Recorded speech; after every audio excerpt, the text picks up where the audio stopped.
West Virginia is down 28-0 at half, and it's just one of the ugliest performances I've ever seen.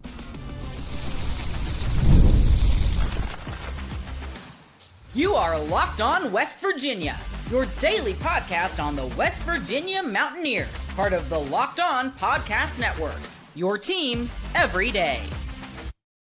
And what is up, guys? Welcome back in. My name is Mountaineer Paul. I am your host. This is Locked On West Virginia, where we're down big at halftime to the Utah Utes in a game that's a lot of people were surprised is this lopsided. I think a lot of people expected Utah to win this game, but maybe not this lopsided so far. Brought to you by FanDuel. Right now with FanDuel, guys, if you bet $5, you get $300 back in bonus bets if you win that first $5 bet. Make sure you head over to FanDuel.com to get started today. So, something somebody reminded me of earlier. And look, it's at the end of the day, you have to have a next man up mentality. But West Virginia is down almost 20 players right now. And that's on top of 81 new players in the first year of a program. Yes, we played tough at times this year. Yes, we had a good win over Pitt, but we're out Jaheim White. We're out Ty Edwards. We're out Nico, who has been a stabilizing force at times this year when we needed him. We're out several players that are hurt or injured. It's a tough spot. The weather's nasty, and we're not really built to, in my opinion anyway, play against a team that's going to grind us out like Utah is doing right now. So Utah has kept everything in. They're keeping everything condensed, and then they're playing from within that structure in a rainy environment, and it's got West Virginia down big at halftime, 28-0. We've had some movement on offense, more than we had last week, but it's not going to be enough. Obviously, the one good play we had that would have swung some momentum in our favor, we had a false start. So it's a mixture of the team doesn't look ready to play. There has been a couple play calls that have been bad or rough, but overall it's an execution thing. In my opinion, it's not the play calling as much as it is the execution. And Utah is in year, 18, 19, 20 of a regime where you're stacking year after year after year after year after year, which you have one bad year last year, but you still kept a lot of those good players. And now you've been able to retool. So these are two programs in two different places. So we can't really sit here and pretend like things are exactly the same for each program right now, because they're not. Utah was advantaged coming into this, and that's how it's playing out. I thought that West Virginia's defense would play better than it has, but ultimately they have not. So, West Virginia hasn't helped themselves. They've had plenty of chances to do things. They got a pick and turned it into no points. They forced another errant throw by Dampier when he was off his back foot and threw it like this. But the defensive back wasn't ready, and it was actually completed for a first down. There have been other miscues. You had third and short, and it looks like Jalen Henderson didn't know if he was supposed to tush push or if he was supposed to sweep it around. I have no idea. But at the end of the day, it's a mixture of this team is just not ready to execute well enough to beat a team that's already better than them, much less beat them. I mean, by any margin. So, this is definitely a tough situation to be in. It's rainy too. Like I said, that doesn't help. The weather doesn't help. So, and we're just being out executed by a team that had, they went out and retooled. We went out and had to pick up 81 new players. So it's just not a great, situation for us to be in. Devin Dampier is 14-19, 163 yards and 3 touchdowns. And look, here's the thing, man. He is not a great thrower of the football. He can throw it. Like, they've got an offense built for him that can do a thing or two. But let's not sit here and pretend like he's Jalen Daniels from last week. So, it's an efficient offense based off the running game. If you'll notice, a lot of it's in the seams or to the outside. It's not an advanced offense by that measure in a passing sense, but our linebackers are being moved here and there, and our safeties are being moved here and there because of motion, because of run game. So, it's a tough situation for us to be in. I don't envy our players, and it's gut check city. You're getting paid, man.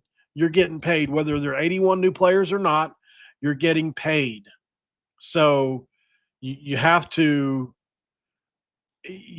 fight back, right? You can't go out like this. Go out on your shield, come back out this half, get a stop, and get 7, and then work from there. That's the only way this game even becomes respectable. Otherwise, they're going to run away with it, right? That's where we're at now. We're either at the spot where you gut check, you figure it out, you make some halftime adjustments. Do you replace the quarterback? I personally don't think you should, but if that's what he does, that's what he does. I can admit openly that Jalen is not exactly sparking the offense, but it's because he's not comfortable out there. I can see it. It's totally obvious. There is no synergy, right? We have a couple singular players that can make plays. Cam Vaughn, obviously one of those. They had to hold him on another play to keep him from scoring, but we're in our own way, right? The one play we had, they busted a coverage on. We false started on it. It was wide open. That would have changed the game. So our defense has to come right back onto the field. This is going to be tough, man. This is going to be tough for the rest of the year. I think, obviously we get through this game. You've got BYU next week, and then you get a bye, which is needed in so many ways. So many ways. I think we're a beat up team. We played a tougher schedule than I think people give credit. Pitt is obviously pretty good the way they played today against Louisville. Although I don't know how that game ended. They were up big, and then I don't know what happened. Kansas is a pretty good football team.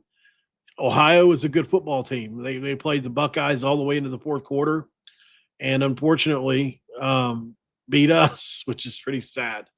But I think our defense is showing signs of the wear and tear of having to hold up all this time this year so far. And this is where we're at. So, we're down to, we're out a corner. We're out a couple defensive linemen. We're out a couple linebackers. There's a ton of things, man. I haven't even seen Cannon Catcher yet. I would like to have seen him play in the first half, but it's his first week back. I wouldn't expect it. Max Brown can definitely sling it. I know that, but he must not be ready in this offense is my best guess. So here we are. I very stupidly picked West Virginia to win this game. That's looking dumber and dumber by the minute now, but I can't help but I'd be a fan. I thought maybe we would play better and our defense would play better. But we haven't. So this is where we are, man. It's not easy. It's definitely feels like a throwaway year. And we knew when we blew up the situation with Neil Brown and had to hire Rich Rod that this is where we were headed. I think as a fan, you hold out hope that somehow it won't be that way, somehow that you can cheat the system like Indiana did. Like Indiana got to make a coaching change. And in year one, they went to the playoff, and now they look even better in year two. So why can't that happen for us, right? We just don't have the luck. We don't have the luck. We could have had Signetti if he wanted him. He was wide open for us. We'd have fired Neil Brown the year before he won 9 games. We would have had him. Either way, we don't get him. I'm still happy with Rich Rod. There are going to be a lot of people that call this into question over the next however many games, but I'm not going to do it. You won't catch me doing it. I might criticize. He made a couple bad play calls today, but this is not his fault, guys. If you can't see objectively that the injury report has 14 guys on it. That's a lot. Several starters. It was already going to be hard if you were full strength, even with Ty Edwards. So there have been a couple plays today that if Ty Edwards at running back, it would have been 30, 40, right, instead of 8 or 9. We just don't have anybody that's physical enough to break tackles right now. So this, it sucks, man. It sucks to watch. I was really hoping we could make this thing a rock fight with him. So those of you talking about Neil Brown in the comments, come on, man. We saw it for 6 years. 6 years we saw it. I wouldn't go back to Neil Brown if you threatened to kill me. I wouldn't go back to Neil Brown for $1 million. There's no way. There's no way. I'll take this year zero or whatever you want to call it, this bad year with Rich Rod and move forward from here rather than going back to that. Milk toast. No way. Makes me want to throw up in my mouth. That's how bad I hate it. So definitely not going back to Neil Brown. Thank God. At least we've got some passion, some energy. I mean, Rich Rod cares, right? He's on the sideline screaming his head off. It's a frustrating year. It's going to be. He was able to do it last year with Jack State with 60 new players or whatever it was. I think it was 55. And they won the Conference USA. They got better as the year went on, but they had a stable quarterback. They had an incredible running back. They had an experienced offensive line. We just don't have those things. And here we are. If we could have kept Matt Moore, maybe this is a different situation. But, we could add Altuner and those guys on the offensive line. That have helped a lot, but we don't. So, if making a bowl game is probably not in the cards. Yeah, I mean, I wasn't basing that off today either way, win wise. Like, I knew there was a great chance we could lose today. But going forward, if you look at our schedule, UCF. Yeah, I mean, we may be a 3 or 4 win football team this year. I mean, next week at BYU, it's going to be weird. I don't know, because they're not a high scoring offense and they're not as good as Utah is on offense, I don't think. But I don't know how beat up we're going to be after this game now. If you want to play strategically in your Rich Rod, maybe you pull out some starters, try to save them for next week. I don't know. It's on the road. It's at elevation. Like there's a bunch of different things with that. But yeah, so then you got UCF, who I think you can beat. Then you've got TCU at home, who there's no way Josh Hoover. I mean, it's just going to be tough. And I think you can beat Houston. Although they won yesterday. I don't know how they won. I mean, they almost got beat by a really bad Oregon State team yesterday. So I think we can beat them. I mean, you're talking 3-4 wins. You're going to have to pull an upset somewhere and probably beat Colorado to really have a chance at 6 wins, but it's going to be really hard. So it is what it is. Let's go to break. We'll come right back and we'll send you back into the half. And unfortunately, we have to watch the second half. We'll be right back. This episode of Locked On West Virginia going to be brought to you by our friends. And we do have some friends still that are sticking around with us somehow at the Game Cap. And the Game Cap is a pretty cool situation because we do have a quick question for you fans out there. If you could go back in time and sit front row at your school's biggest rivalry game, what hat would you be wearing? Yes, I said hat. For me, it would be the Backyard Brawl game. These aren't just hats. They're the same vintage styles worn back in the 80s and 90s. And guess what? They still go for the same price they did back then when you use code Locked On for your vintage hat for $16.99. Head to thegamecaps.com. That's thegamecaps.com and grab your team's classic bar or retro style circle style design and use the code Locked On for an exclusive discount because legends, they wear the game.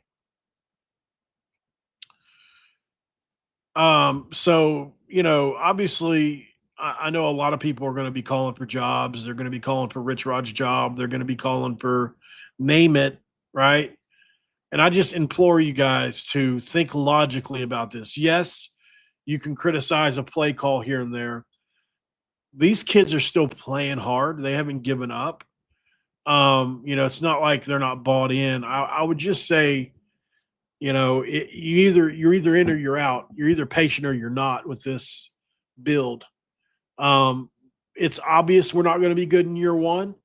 So let's look for incremental successes where we can find them, right? Maybe I don't know. Rich Rod's not wired this way, but maybe you do bring in a Scotty Fox and see what you have in him now. I do think you have to answer that question. And if it turns out you're going to be, borderline bowl eligible, not Big 12 contender, like they were coming into today, they probably still felt like, hey, we got a chance, right? That's just how you're wired when you're a coach and a player. Whether it's a legitimate thing or not, I mean, you have to at least think that way. So, for me, it's like, okay, what do you do if you're Rich Rod now?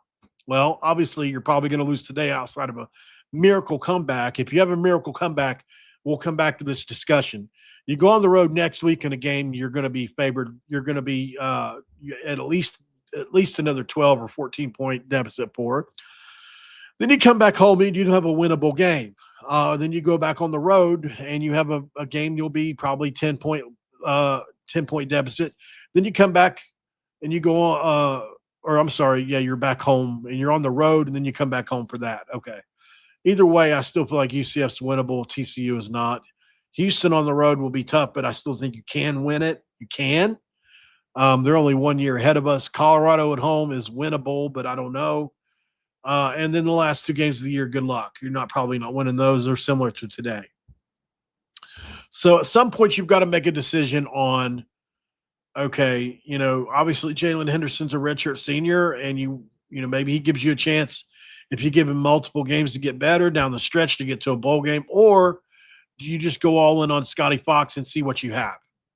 Maybe you start in the last 2 games. Maybe you start in the last 3 games. You got to give him a chance to get better. And, Scotty Fox has talent. It's obvious to me. But is he the future? Because if you need to figure out if you have a future in-house or not. Khalil Wilkins, same thing. You need to find out if you have a future. Because if you don't have a future quarterback, well, that's where you start as soon as you get done with Texas Tech if you're not going to a bowl game, right? I said Khalil. So, yeah, you got to play Khalil. You got to play Scotty. Hell, maybe even play Max Anderson as well, just to make sure. But, you not Max Brown, Max Anderson, the freshman quarterback out of West Virginia. But anyway, and if you don't have it, then you've got to start the offseason with your quarterback this time.